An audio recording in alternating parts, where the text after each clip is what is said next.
Gandang araw po uli mga kasama, mga ka-technician, mga ka-brother. Meron tayong gawa 55 Hisense ang tatak po niya. Ang model po niya is model number 55A7200FS D1. Autobots po siya. Yung 20 watts. Ang sira po niya, pag sinaksak siya, ganito po. Ito, pag sinaksak dito.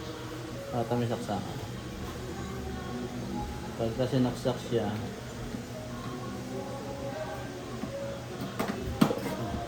ayan, iilaw to. Iilaw yung pilot light pag binuhay na ganun. Yan. Iangat natin. So, ano yung picture? Ayun. Wala siyang lumalabas. Tapos namamatay ulit ito. Nag-standby uli yung power niya. Pindutin uli natin. Ayan. Gano'n na yun. Parang may malabo lang na lumalabas. Parang may malabo lumalabas na Hisense. Tapos mawawala na siya, magbablackout na. Nakapilaw na pula lang. Buksan po natin. Tingnan natin kung ano sira. Check po natin sa loob. Yan po, napalatan na natin ng backlight. 55 inches na Hisense. Na-assemble po natin ngayon para matesting po natin. Okay na po siya. Buong backlight po yan, pinalitan natin.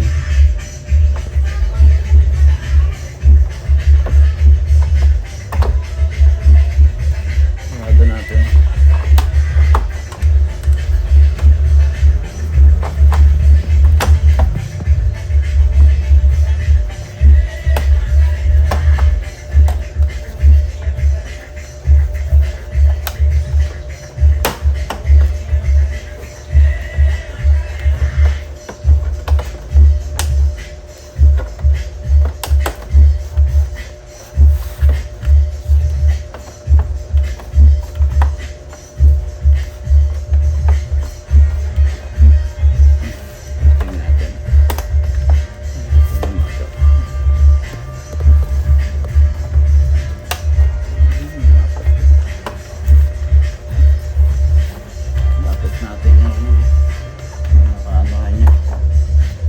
Nakalapat po siya mabuti para sigurado tayo.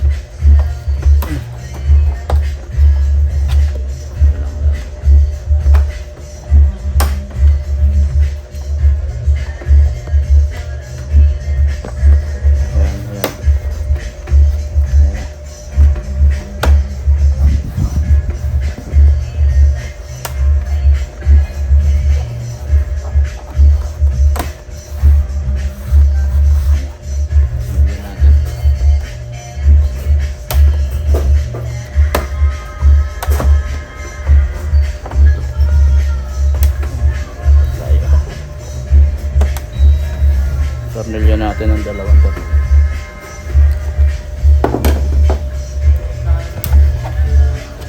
Tornilyo natin para siya tatanggal sa lock.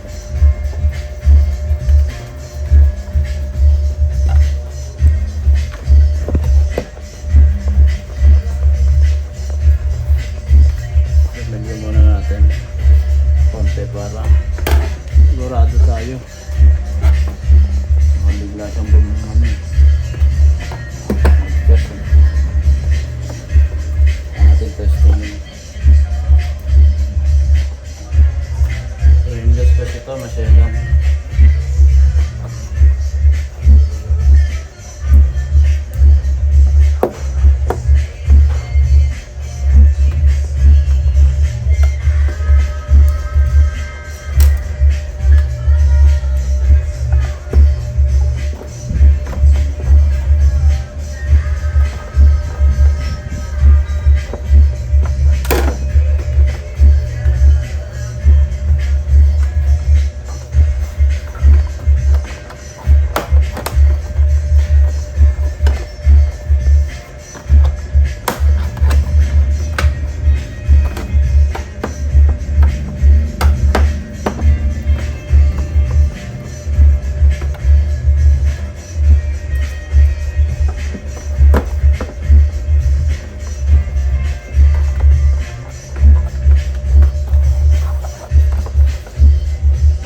Sa 220. Yan. Saka sa 220. Sa 220. Natin kung, ayan, may ilaw. May ilaw dito, pindutin natin yung power. Kung okay yung backlight na kanabit natin. Ayan na, may ilaw na yung backlight.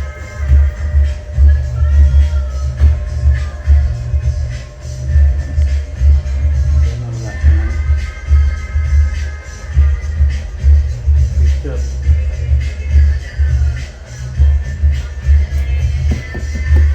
Backlight lang. Alam ko.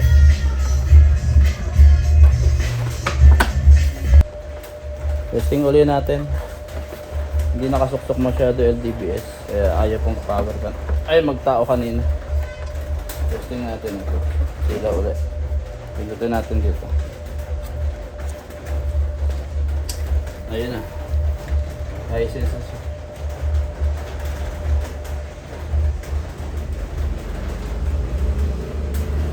Pag hindi po nakasuktok mabuti LDBS, hindi po magtatao. Lalapat niyo po yung lagay.